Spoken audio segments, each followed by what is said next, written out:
You know, there's a particular kind of person who walks through this world feeling absolutely everything. Not just their own sorrows and joys, but everyone else's too. They're like human tuning forks, vibrating to every emotional frequency within range. We might call them sensitive souls, empaths, or simply those who feel too much. And society has trained these people rather well, hasn't it? Trained them to believe that their gift of sensitivity comes with an unspoken price. The price of being everyone's emotional sanctuary, everyone's confessor, everyone's unpaid therapist. But something rather extraordinary happens when one of these sensitive souls finally stops. Just stops. Stops absorbing everyone's moods like a sponge. Stops saying yes when every fiber of their being screams no. Stops twisting themselves into impossible shapes just to make others comfortable. What happens then is not what you'd expect. They don't become cold. They don't become cruel. They become something far more dangerous to a world built on their endless self-sacrifice. They become a weight. Now, let me tell you what's really going on here, because most people completely misunderstand the nature of sensitivity. We think of the sensitive person as someone who's naturally soft, naturally giving, naturally meant to take care of others. But this is where we've gotten it all wrong. That sensitivity, that ability to feel everything, it didn't develop because these souls are meant to be the world's emotional janitors. It developed as a survival mechanism. You see, if you grew up in an environment where you had to read the room constantly, where you had to anticipate someone's mood before they walked through the door, where your safety depended on managing other people's emotions, you learned to feel everything. Not as a gift, but as armor. The sensitive child who could sense danger in a parent's tone of voice, who could feel the shift in household energy before the storm hit. That child survived by becoming exquisitely attuned to everyone else. That here's the trick. They became so good at reading others that they never learned to read themselves. And so we have these sensitive souls walking around, 30, 40, 50 years old, still operating from that childhood program, still believing that their value lies in their usefulness, still convinced that if they just give enough, care enough, sacrifice enough, they'll finally earn the love they've been seeking all along. What a magnificent con job we've pulled on these people. We've convinced them that their sensitivity is a gift they must share with everyone, all the time, regardless of the cost to themselves. We've told them that boundaries are selfish, that saying no is unkind, that taking care of themselves is somehow a betrayal of their nature. But watch what happens when one of these sensitive souls finally hits their limit. And they all do, eventually. There comes a moment, perhaps after years of giving, until they're hollow. Perhaps after one more person takes advantage of their kindness. Perhaps on an ordinary Tuesday afternoon when they're sitting alone and realize they can't remember the last time anyone asked how they're really doing. In that moment, something cracks open. Not in a dramatic way, necessarily. Sometimes it's just a quiet thought, a simple question that changes everything. What if I stopped? What if I stopped trying to fix everyone? What if I stopped absorbing everyone's pain? What if I stopped being available for every crisis, real or manufactured? And in that question, there's a kind of terror, isn't there? Because the sensitive soul has built their entire identity around being needed. They don't know who they are without someone to rescue, someone to comfort, someone to save. Their whole life has been organized around this role. And the thought of stepping out of it feels like stepping into an abyss. But here's what actually happens when they dare to step into that abyss. They discover it's not an abyss at all. It's space. Open, vast, liberating space. Space to breathe. Space to think their own thoughts. Space to feel their own feelings without everyone else's emotions crowding in. And in that space, they begin to see things they couldn't see before. They see the patterns. Oh, the patterns become so clear once you stop participating in them. They see how certain people only call when they need something. They notice who disappears when they stop being the one who reaches out first. They recognize the emotional vampires, those charming people who always have a crisis, always need support, always take and never quite get around to giving back. Now this is where it gets interesting, because the sensitive soul doesn't become cynical when they see these patterns. That's what people fear, isn't it? They fear that if they stop being so giving, so open, so endlessly compassionate, they'll turn into some hardened, bitter version of themselves. But that's not what happens. What happens is they become discerning. They develop what you might call conscious sensitivity. They can still feel deeply, still connect profoundly, still offer genuine compassion, but now they choose. They choose where to direct their energy instead of scattering it to everyone who demands it. Think about a spotlight. A sensitive soul who hasn't awakened yet is like a floodlight, illuminating everything and everyone around them while standing in their own shadow. But when they wake up, they become a spotlight, focused, intentional, powerful. They shine their light where it truly matters, where it's genuinely needed, where it will actually make a difference. And yes, this means some people get left in the dark. The people who are only there for the free illumination, who never intended to shine any light back, they suddenly find themselves without their personal sun, and they don't like it one bit. This is when you'll hear the accusations start. You've changed. You're not the person I knew. What happened to you? And the beautiful thing is, the awakened sensitive soul no longer scrambles to reassure these people. They don't rush to prove they're still good, still kind, still the same old reliable doormat. They simply smile and think, yes, I have changed. Finally. Because here's the truth that nobody talks about. The old version of the sensitive soul, the one who pleased everyone, the one who had no boundaries, the one who absorbed everyone's pain like it was their job, that version wasn't real. It was a performance, a survival strategy that got mistaken for personality. The real person was buried underneath all that compulsive caretaking. The real person had opinions they never voiced, had needs they never expressed, had anger they never released, had dreams they never pursued, because they were too busy managing everyone else's emotional weather. And when that real person finally starts to emerge, it's not comfortable. Not for the sensitive soul, and certainly not for all the people who benefited from their self-erasure. There's a period, and it can last months or even years, where everything feels strange and new and slightly terrifying. The sensitive soul has to learn skills they never developed. How to say no without a 3-paragraph explanation. How to disappoint someone without imploding from guilt. How to recognize when someone is trying to manipulate them back into the old patterns. Let me tell you about guilt. Because guilt is the primary weapon used against awakening sensitive souls. The moment they start setting boundaries, the guilt arrives like clockwork. Who do you think you are, putting yourself first? Don't you care about anyone but yourself?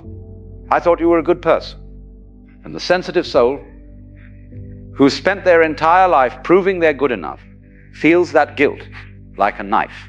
But here's where the real work happens. They have to sit with that guilt.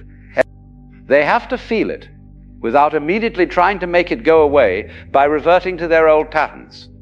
They have to ask themselves the crucial question: is this guilt telling me I've actually done something wrong, or is it just the discomfort of claiming my own life? Most of the time, it's the latter. The guilt is just the death throes of the old identity. It's the part of them that learned to survive by being useful, by being needed, by being the one who fixes everything. And that part is terrified of becoming obsolete. But it must become obsolete.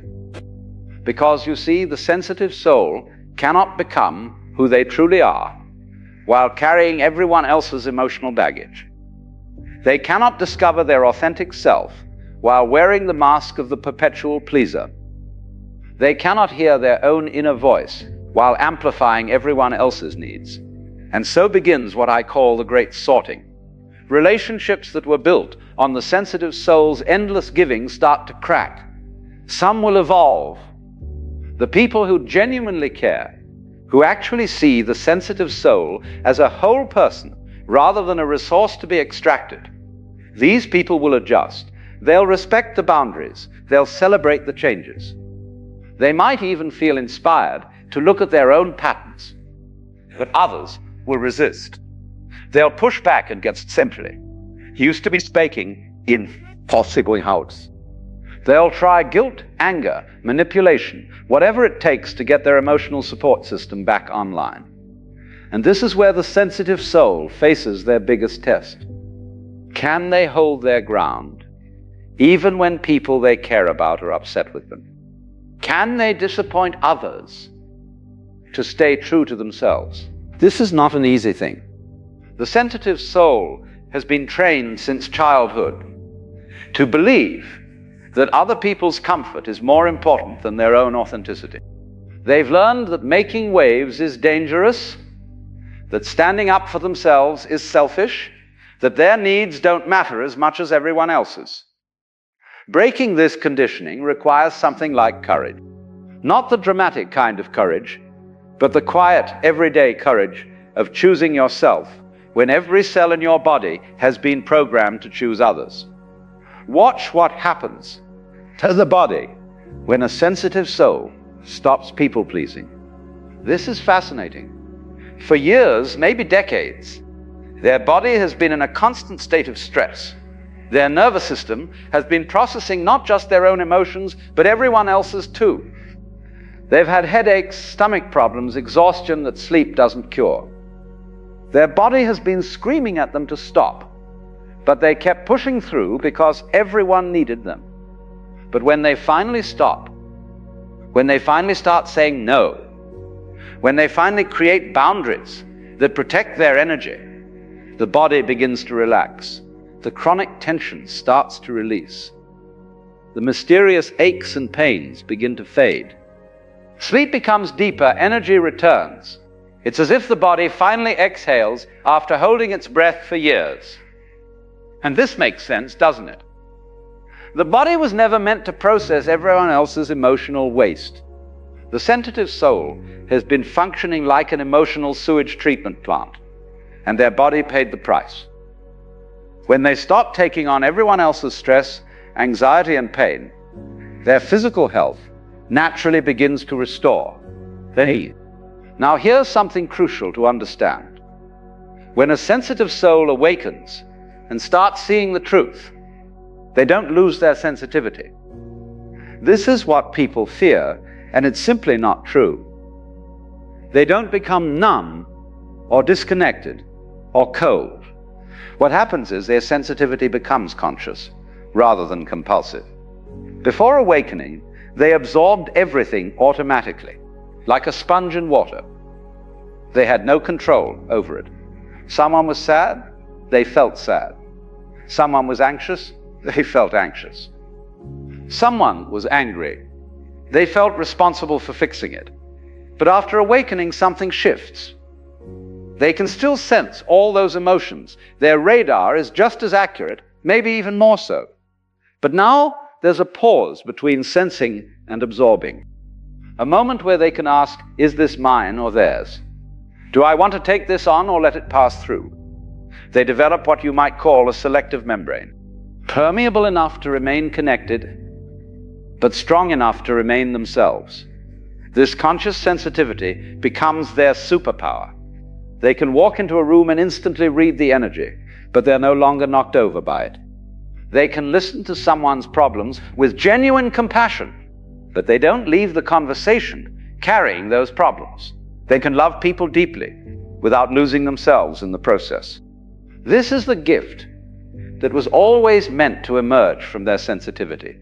Not endless self-sacrifice, but conscious connection. Not absorption, but genuine empathy. Not drowning in everyone else's emotions, but swimming skillfully through the emotional waters of life. Let me tell you what happens in relationships when a sensitive soul awakens. It's rather remarkable. The people who are using them start to fall away naturally. There's no big confrontation, usually. Just a gradual fading as the sensitive soul stops being available for the old dynamics. The friend who only called during crises stops calling when the sensitive soul stops rushing to rescue them. The family member who demanded constant emotional support finds another target when boundaries appear. The partner who relied on the sensitive soul to manage all the emotional labor either learns to carry their own weight or looks for someone else to carry it for them. This falling away can feel like loss, and in a way it is. But it's the loss of relationships that were never really relationships at all. They were arrangements, contracts where the sensitive soul provided unlimited emotional resources in exchange for the crumbs of connection. When those contracts end, space opens up, and into that space come different kinds of people. People who see the sensitive soul as a whole person, not a resource. People who give as much as they take. People who respect boundaries instead of testing them. People who love the real person, not the performing persona. These new relationships feel different. They feel lighter somehow, even though they're deeper.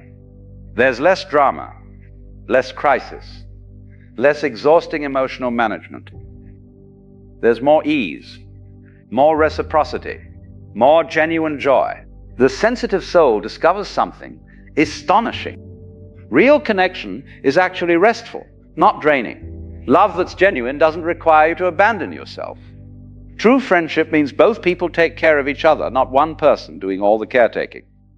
Now I want to talk about anger, because this is where things get really interesting. The awakening sensitive soul often discovers a tremendous amount of anger buried under all that compulsive niceness. Anger at being used, anger at being taken for granted, anger at all the times they said yes when they meant no, anger at the people who exploited their kindness, anger at themselves for allowing it. This anger can be shocking. The sensitive soul has spent their whole life being nice, being understanding, being patient. They've suppressed their anger so thoroughly that they forgot it was there. But it was there all along, festering under the surface, leaking out as resentment, bitterness, chronic stress. And when this anger finally surfaces, the sensitive soul often panics. They think, oh no, I'm becoming the kind of person I never wanted to be. I'm becoming angry and bitter and hard. But this is a misunderstanding. The anger isn't making them into someone new. It's revealing someone who was always there, but never had permission to exist. And this anger, when it's acknowledged and expressed appropriately, is actually healthy. It's the part of them that knows their worth. The part that refuses to be used. The part that says, no, enough, I matter too. The anger is not their enemy, it's their teacher. It shows them exactly where their boundaries were violated. It gives them the energy to establish new ones. It burns away the false self and reveals the real one underneath. But the sensitive soul has to learn to work with this anger skillfully. Not to explode at everyone who ever wronged them. Not to become bitter and suspicious of all human connection. But to use the anger as information, as fuel for change, as the fire that transforms them from pleaser to person. Here's something beautiful that happens. As the sensitive soul heals, as they learn to honor their own needs and set healthy boundaries, they often find themselves wanting to help others do the same. But the way they help is completely different now. Before they helped by doing everything for people, by absorbing their pain, by fixing their problems. They helped from a place of compulsion and codependency. Now they help by holding space, by believing in people's ability to solve their own problems, by sharing what they've learned. Without trying to save anyone, they become what you might call a conscious guide rather than a compulsive rescuer. And this actually helps people far more than the old way ever did. Because when you rescue people, you reinforce their helplessness. But when you believe in their capacity to figure things out, You help them find their own strength. The awakened sensitive soul understands that the greatest gift they can give others is not to do things for them, but to trust them to do things for themselves. Let me tell you about something I call the return to self.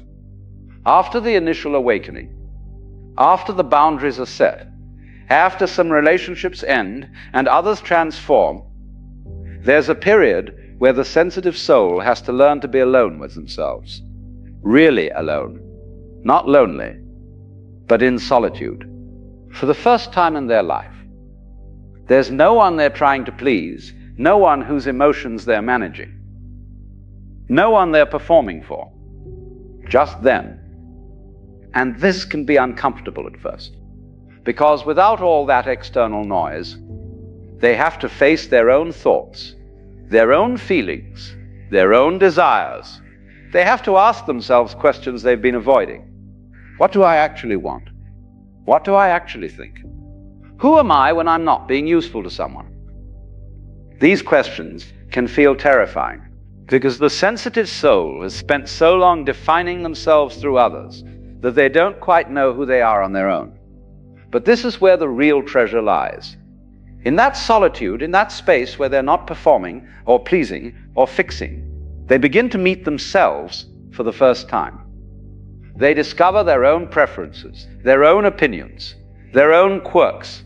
They find out what makes them laugh when no one's watching, what moves them when there's no one to impress, what lights them up when there's no one to please.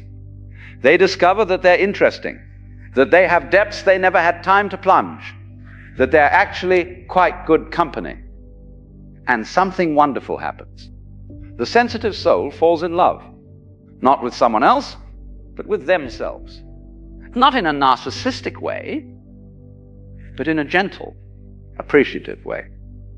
They start to see themselves as worthy of the same care and attention they've always given others. They start treating themselves with the same compassion they've extended to everyone else. They start honoring their own needs with the same dedication they brought to everyone else's. This self-love is revolutionary, because once you genuinely love yourself, you can no longer accept relationships that require you to abandon yourself. Once you know your own worth, you can no longer settle for breadcrumbs of affection. Once you've tasted the peace of being alone with yourself, you can no longer tolerate connections that create chaos. The sensitive soul who has awakened and returned to themselves becomes unshakable in a way they never were before. Not because they've hardened their heart, but because they've finally found their center. And from that center, they engage with the world in a completely new way. They give from overflow rather than depletion. They help from inspiration rather than obligation. They love from wholeness rather than neediness. They connect from authenticity rather than performance. This is what I call sovereign sensitivity, the ability to feel everything while remaining yourself, the capacity to care deeply without losing yourself, the gift of being both open and boundaried, both soft and strong. And here's the beautiful paradox. When the sensitive soul stops trying to please everyone, when they stop absorbing everyone's emotions, when they finally put themselves first, they actually become more effective at helping others, not less, more. Because they're no longer helping from woundedness. They're helping from wholeness. They're not rescuing people to feel valuable. They're supporting people because it genuinely moves them. They're not fixing problems to avoid their own. They're sharing wisdom they've earned through their own healing. The awakened sensitive soul becomes a kind of lighthouse. They stand on solid ground, shining their light steadily, illuminating the path for those who are ready to see. But they don't chase ships in the fog. They don't abandon their post to rescue every vessel in distress. They trust that their steady light is enough, that those who are meant to find their way will find it. This is true service, not self-sacrifice, but self-offering. Not depletion, but contribution. Not martyrdom, but mastery. So what happens when a sensitive soul stops pleasing everyone and starts seeing the truth? They don't become less. They become more authentically themselves, more genuinely connected, more powerfully present, more radiantly alive. The true self that was always there, buried under all that people-pleasing, finally emerges. And it turns out that true self is magnificent, not because it's perfect or enlightened or beyond all human struggle, but because it's real, beautifully, messily, courageously real. And in a world full of masks and performances, that realness is the most precious thing of all.